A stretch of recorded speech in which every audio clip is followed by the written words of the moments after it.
भगवान श्री कृष्ण के साथ बाणासुर का युद्ध। श्री शुक्रदेव जी कहते हैं कि परीक्षित, बरसात के 4 महीने बीत गए परंतु अनिरुद्ध जी का कहीं पता न चला और उनके घर के लोग इस घटना से बहुत ही शोकाकुल हो रहे थे। एक दिन नारद जी ने आकर अनिरुद्ध का शोणितपुर जाना और वहां बाणासुर के सैनिकों को हराना और फिर नाग पास में बांधा जाना, ये सारा समाचार सुनाया। तब श्री कृष्ण को ही अपना आराध्य देव मानने वाले यदुवंशियों ने शोणितपुर चढ़ाई कर दी। अब श्री कृष्ण और बलराम जी के साथ उनके अन्यायी सभी यदुवंशी प्रद्युम्न सात्यकी और गद सांब, सारण, नंद, उपनंद और भद्र आदि ने 12 अश्वरोहिणी सेना के साथ व्यूह बनाकर चारों ओर से बाणासुर की राजधानी को घेर लिया।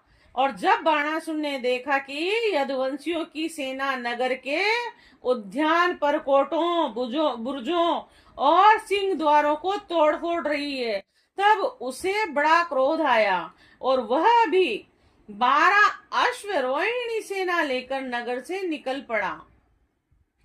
बाणासुर की ओर से साक्षात भगवान शंकर वृक्ष भराज नंदी पर सवार होकर अपने पुत्र कार्तिकेय और गणों के साथ रणभूमि में पधारे और उन्होंने भगवान श्री कृष्ण और बलराम जी से युद्ध किया।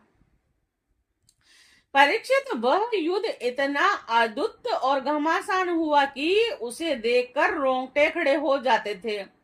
भगवान श्री कृष्ण से शंकर जी का और प्रद्युम्न से स्वामी कार्तिकेय जी का युद्ध हुआ। बलराम जी से कुंभांड और कुंभकर्ण का युद्ध हुआ और बाणासुर के पुत्र के साथ सांब और स्वयं बाणासुर के साथ सात्विक भिड़ गए।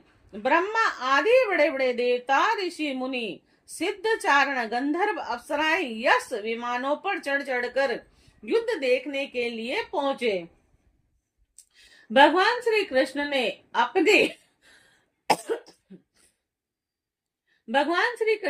अपने सांग धनुष के तीखे नोक वाले बाणों से शंकर जी के अनुचरों भूत, प्रेत, प्रथम, गुहक और डाकनी, धातु, धान, बेताल, विनायक, प्रेतगण, मातुगण, पिचास, कुष्मांड और ब्रह्म राक्षसों को मार मार कर खदेड़ दिया। पिनाक पाणी शंकर जी ने भगवान श्री कृष्ण पर भांति भांति के अंगणित अस्त्र शस्त्रों का प्रयोग किया, परंतु भगवान श्री कृष्ण ने बिना किसी प्रकार के विस्मय के उन्हें विरोधी शास्त्रों से शांत कर दिया। भगवान श्री कृष्ण ने ब्रह्म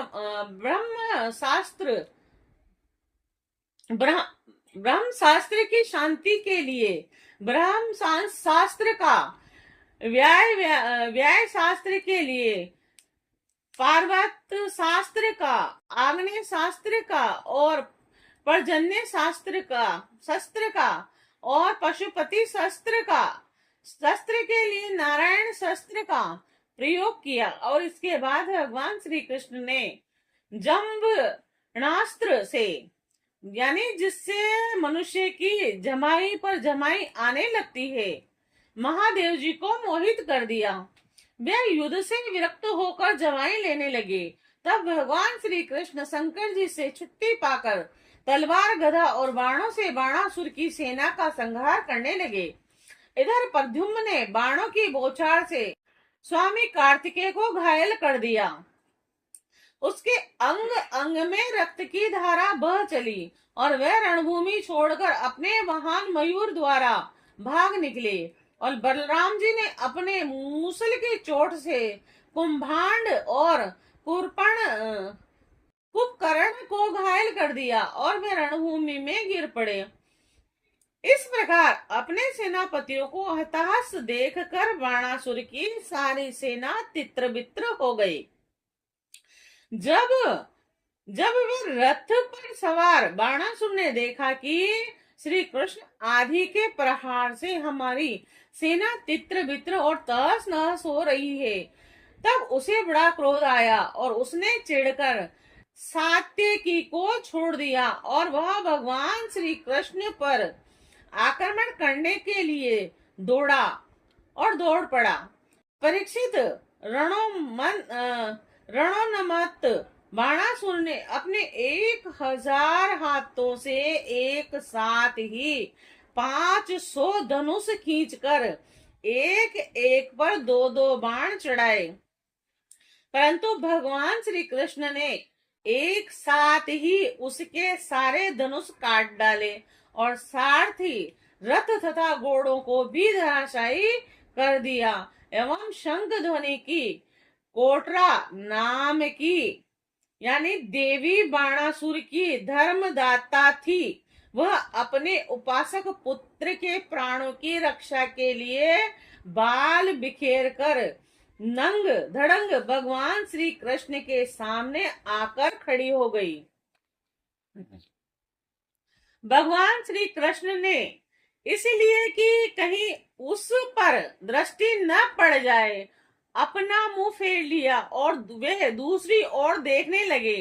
तब तक बाणासुर धनुष कट जाने और रथहीन हो जाने के कारण अपने नगर में चला गया और इधर जब भगवान शंकर के भूतगण इधर उधर भाग गए तब उनका छोड़ा हुआ 3 सिर और 3 पैर वाला ज्वर 10 दिशाओं को जलाता हुआ सा भगवान श्री कृष्ण की ओर दौड़ा।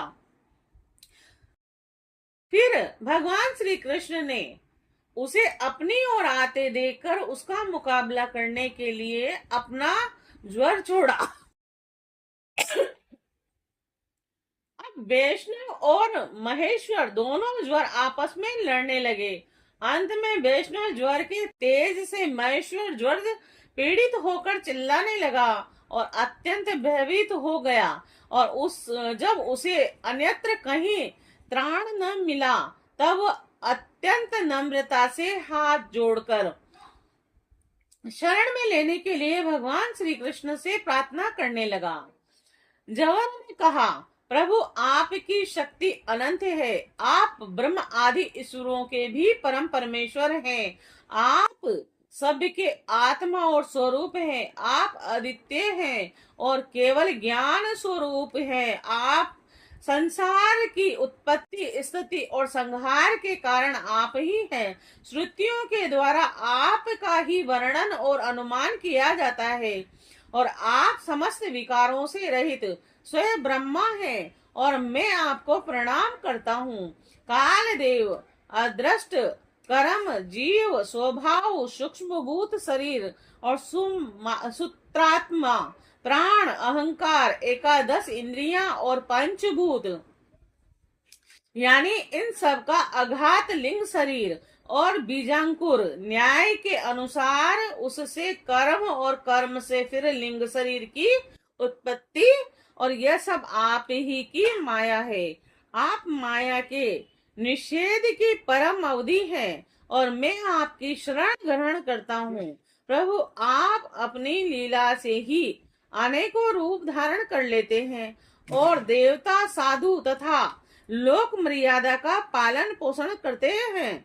आप ही उग्रगामी और हिंसक असुरों का संहार भी करते हैं और आपका यह अवतार पृथ्वी का भार उतारने के लिए ही हुआ है।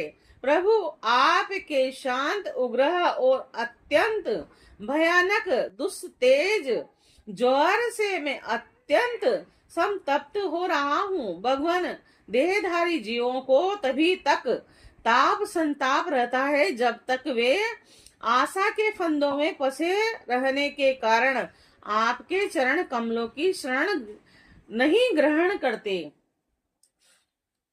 शुक्रदेव जी, तब भगवान श्री कृष्ण ने कहा, त्रिशिरा मैं तुम पर प्रसन्न हूँ और अब तुम मेरे ज्वर से निर्भय हो जाओ। संसार में जो कोई हम दोनों के संवाद का स्मरण करेगा उसे तुमसे कोई भय नहीं रहेगा। और भगवान श्री कृष्ण के इस प्रकार कहने पर महेश्वर ज्वर उन्हें प्रणाम करके चला गया।